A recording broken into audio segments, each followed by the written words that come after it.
As we inch closer to athletic season, To the Point rolls on here, brought to you by the Edge Apartments. Hello, everyone. I'm Kyle Cruz, and welcome into another exciting edition. As for the first time in our history of To the Point, we're going on to the pitch as we are with the first ever women's soccer coach in Tarleton history, Pete Cuadrado. Coach, appreciate you giving me the time. I got to ask, how are you, Babette and Cammie, acclimating to Stephenville? We're loving it. We're so happy to be down here. I call Texas home. I was kind of raised down here, so for us, we're out of the dorms. We got a house, so it's been fun. A lot of handyman things. I'm not the most handy. I do most of my work with my feet, not my hands. So yeah, it's been a lot of fun though. We're excited. Makes sense, Coach. Any similarities between Laramie and Stephenville that you've seen so far? Great four-year universities, but as far as weather, complete opposite. As far as, I'll say this, actually, the size of the cities really appeals to me. Laramie, Wyoming was roughly 25,000-ish. Here, I think we're just short of 40 is what people tell me. So I love the smaller communities. I think the support that people have for the universities is just tremendous. I love Purple Thursdays. I think it's a fantastic recruiting tool as well. So there's a lot of neat things that I think both cities have in common. It's chilly, but the winters are beautiful in Laramie. A little more frigid here. Laramie is one of many spots that you've called home throughout your life, Coach. Hometown for you, you claim is New Orleans, but that far from tells the story. Yeah, I bounced around a lot as a child. My mom worked for the oil companies back in the 80s during the boom. And I was born in New Orleans, lived there 5 years, Lafayette, Louisiana for a little bit. I kind of call Houston where I was raised, out in the suburbs of Northwest Houston. And then we moved to Lafayette, Indiana for 1 year. And then Des Moines, Iowa is where I did high school. And then I got recruited up to Northeastern Illinois, which was Division I for only about 7-8 years. And then they dropped all athletics, and I transferred to be close to home. And I transferred and finished playing up at TCU. It was pretty neat. Just on Sunday, my old TCU coach called and congratulated me for being back in the state. And so we're excited to be down here for sure. Coach, you're a rare breed. There's not many in the industry left from TCU on the men's side. Program taken out right after you left. Talk about your time across the Metroplex, how it kind of helped build your soccer foundation. Yeah, that's where, honestly, when I came back to Texas, I remember we held an open tryouts, and I remember thinking, I'm still on the team, right? Because, that's how good a lot of those student athletes were that were trying out for our team. It was impressive to me, and I think it taught me a lot that day. Next, I really found my passion for coaching. I knew I wanted to start coaching my junior year at TCU, and I actually did my D license when I was still a player. And a student athlete at TCU. And I got lucky to get attached to a guy that had just gotten let go from an MLS team. And he was back coaching club. And I learned a ton watching him coach, as I call it. And even though I was his assistant, I was mostly in awe of just watching this guy work with children. And he did a great job teaching the game. And then when I got done at TCU, I finished and I went up and played a year with the Fire Reserve, PDL. And to be honest, it was a great experience for me. I got to see a high-level play. I got to see high-level coaching, and we had some great players on our team. And I knew I couldn't make it. I was making $500 a month, living in a house that was 5 of us crammed into a 4-bedroom. And one of my old coaches, actually the coach from Northeastern Illinois, had started coaching on the women's side, and he asked me to be his graduate assistant. So I went there. I was there a little bit as an assistant, and then I got a full-time job at Illinois State. We were very, very good, even in and out of the top 25 at times at Illinois State. And then I kind of got recruited to North Dakota State. And I remember the first thing I said was, I do not want to live in cold weather. And I told him no the first time. And thankfully, they were smart enough to keep working me. And I was smart enough to go look at it. And it was a great stop for me. And again, it was kind of neat because I took that program through the transition, similar to what we're doing here. Obviously, here we're starting from scratch, but I've been a part of that transition from a D2 program to a D1 program.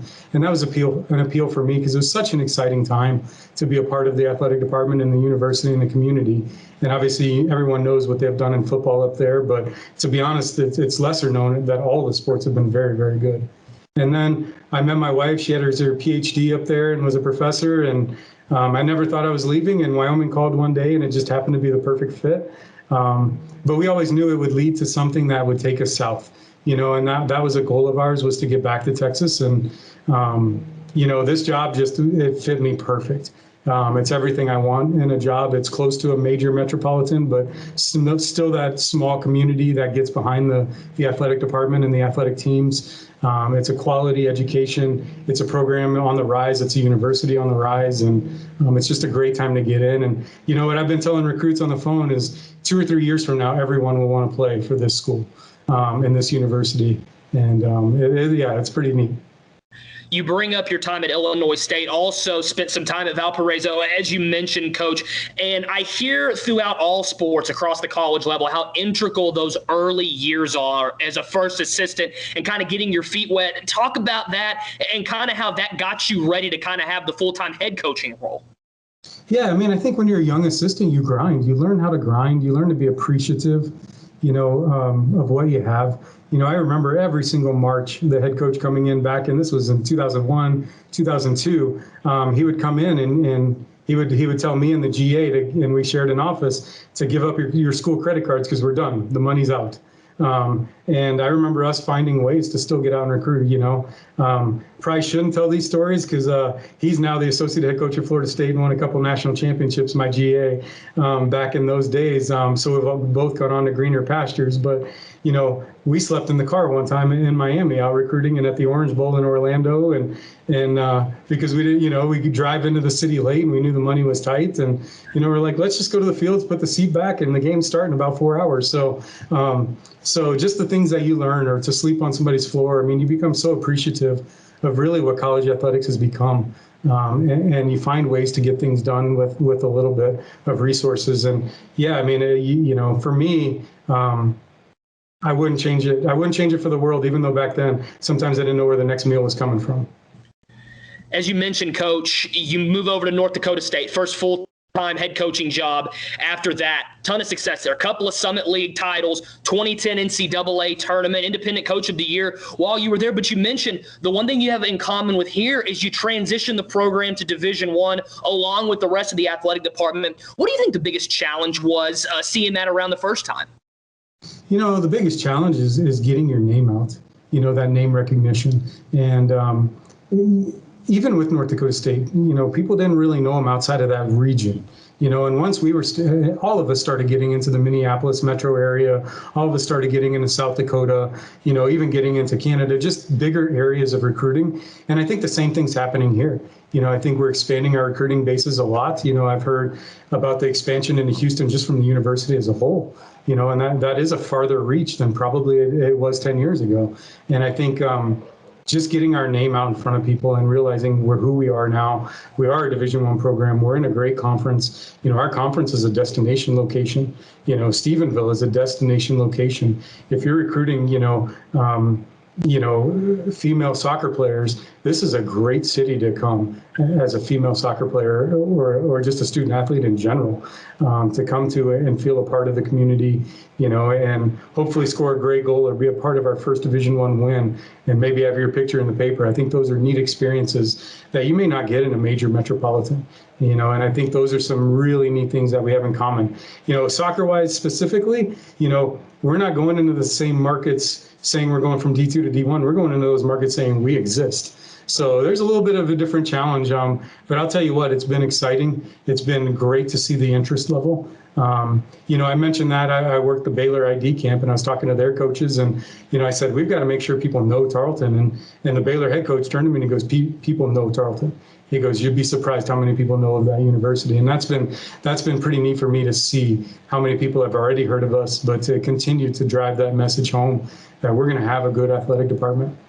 Exciting to hear women's soccer is coming to Tarleton, as you're hearing from the first head coach in Tarleton women's soccer history, Pete Cuadrado, transitioning over from being the head coach at Wyoming. First two prospect camps in women's soccer history take place this Saturday and this Sunday, and they're sold out. But don't worry, Coach and his crew, they're getting a couple more camps brewed up for you. Stay tuned to tarletonsports.com for all the information over those, Coach. We take a look at your time in Laramie at Wyoming, Coach of the Year in 2014, Mountain West Championship under your belt during there. I want to ask you, you mentioned it was the perfect fit coming from North Dakota State. What made the job working for the Cowboys so enticing? And just talk about your experience there in Laramie. Yeah, I think one thing that I've had success in my career at all the stops that I've been at is I'm very picky about the people I work for. Lon, Eric, I mean, just the people in this department, President Hurley, just done a fantastic job of what they're doing in this department, in the university. And I could see their passion. I could see they care. I can see their willingness to want to be good and want to be competitive and want to win championships here, even in women's soccer. I think the community, the welcomeness of everyone I met on my interview, talking to people at hotels, talking to people at restaurants, calling friends of mine in the area, asking them what they know about it. Honestly, I didn't hear one bad thing about Stephenville. I didn't hear one bad thing about Tarleton State.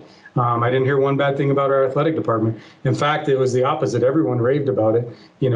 Friends of mine, said it's a sleeping giant. And, I had people tell me, hey, we always knew if the right person got hired, that'd be a great job.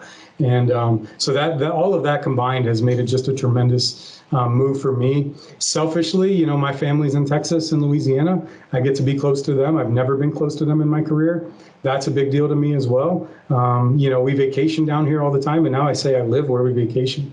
You can't ask for better than that. So, all of those things combined, and just the growth of this university. When I'm out there talking to recruits or talking to club coaches, I tell them that and their eyes light up. They're like, whoa, I didn't know that. To say where we were 5-6 years ago with enrollment, where we are this year, this coming fall of 22 with enrollment, with majors, with building that's happening on campus. And then when we get people here, they see it. That one thing is to get them here. The second part is show them. So I'm not selling them something that's going to happen. We're showing them things that are happening. You bring up the vice president of intercollegiate athletics, Lon Reisman, and like you, coach, he's a rare breed. There's not a lot of people running athletic departments today that have coached themselves. How enticing is it to work for somebody who he's kind of been in it like you have? He's done this thing. Yeah, I look up to him. I view him as a bit of a mentor. I think he's a great resource. There's probably nobody more popular in this town right now than Coach. And, it's neat. Everybody calls him Coach, and he's our athletic director, and our vice president. So what a great ambassador to our department. What a great ambassador to our program. And I tell you what, he amazes me how hard he still works. I mean, he's in at the crack of dawn, and he's here, when the closing bell goes, and he's going 100 miles an hour through the offices. But, the other thing I love is he stops by the office and says, hi, what can I do to help? How's this going? How's that going? What can I, that's invaluable to somebody like myself. I'm new here. I wasn't raised in the Tarleton family, but I've been welcomed in. And I think that's been really, really, neat for me and neat for my family. When I accepted the job, Coach asked for my wife's number. And no disrespect to anyone I've worked for, because I've worked for some fantastic people, and I love everyone I've worked for and have the most tremendous respect. But the fact that he called my wife and said, we're going to take you guys out to dinner when you get to town, I think that was pretty neat. And that is the family. And on my interview, I asked him one question. I said, what do you not want to change when we go from D2 to D1? And he said, I don't want to lose how we are a family and how close our department is. And I think that's just, that's something that I look forward to. And when you coach women's soccer, that's what you want. You want people to care about your sport, and he cares, and I think that's tremendous. President Hurley, he spent a good 45 minutes to an hour on a Zoom call with me. And, at the very end, I probably shouldn't tell these secrets, but at the very end, he's like, I got to go. I got a commencement speech I have to give in like 20 minutes. And I'm like, oh my gosh, man, you have to go. You got important things to do. But the fact that he was willing to give me that time, I think said a lot about how he cares about women's soccer and the success of the future of our program. One thing that has made Coach successful and has made Doc successful, that matter, as well as you and your previous stops, it's the culture in the workplace for you with the players that they kind of embody the program and the direction. That word is thrown around haphazardly sometimes, I feel like. But for someone like you, brand new program, you got to recruit from scratch. How integral is getting the proper culture in place from day one? Yeah, and I think that's part of why, we're going to recruit a lot of freshmen as well in this first class. I want to build that culture. And it's not that I just don't want to bring in 20 transfers that come from a million different cultures and have that. I want it to be something built from the ground up that is sustainable. And transfers will be critical for us, but it'll be the right ones. It'll be the right freshmen. I want people that want to be here. There's two types of recruits that I've talked to. Those that are kind of scared off by the fact that it's a new program, and those that are excited. And I want the recruits that are going to be excited. I want the student athletes that are going to represent us well, that are looking at the big term picture, the long-term vision of where we are headed, but I told them, I said in year 2, I want to be in our conference tournament. I want to be competing, for the top few spots in our conference. I do. I want to make waves in this conference, and I want our freshmen to come in and hopefully they're leaving with a conference championship ring. One thing that I'm most proud of is every place that I've coached, we've had that. We've had a championship ring. In places that didn't have championship rings, didn't have a ton of that in their past. So it is the same challenge a little differently. But I'll say this, with the Metroplex and the soccer talent in this region, in this state, I view it as it's not going to take long. I don't view this as some 8 or 10 year build. I really don't. I think this will be a pretty expedited process to get us on the field and get us competing in the WAC. You've hired Rex Carroll as your assistant. He's going to help drive that vision forward, Coach. Played college soccer. He's coached college soccer, heavily involved in the club circuit. I feel like he's checking all the boxes.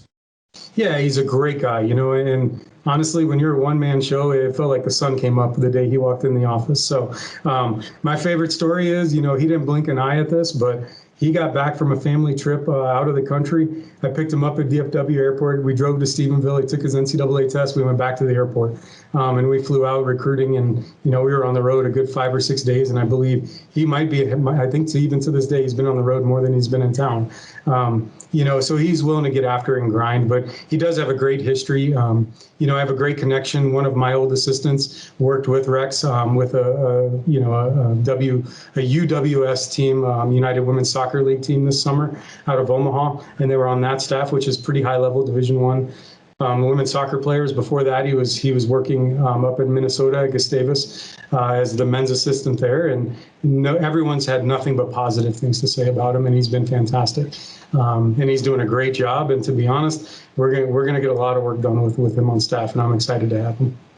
All right, Coach, I know right now we're at the bare bones, the foundation being built right now, prospect camps, you got a full year to recruit. But I got to ask, without giving anything away to your WAC counterparts, what should Texan fans expect to see on the pitch next fall? I want to be competitive in every game.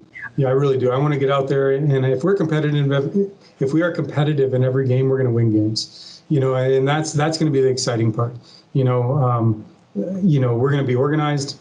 We're going to be deadly on dead balls. That's something we've always been good at with those two aspects, and we're going to work our tails off, on the field. That's something that will be there and will be a staple of our program, is those three things. When we get the ball, I want to go forward and I want to score goals. That's the object of the game. Whatever that means for that game, that's what we're going to do. So, some games it'll look pretty, other games it won't, but whatever keeps us in the game and gives us the best chance of getting the result we need to get that day, that's what we'll do. So I'm excited. I'm excited to do that. I'm excited to have recruits in, I'm excited that we have some commitments, and I'm excited that, we've got a ton of people visiting, and there's just so much excitement in the program. It's going to be a blast to take this thing forward. I can't wait for the first game. It gives me chills to think about it.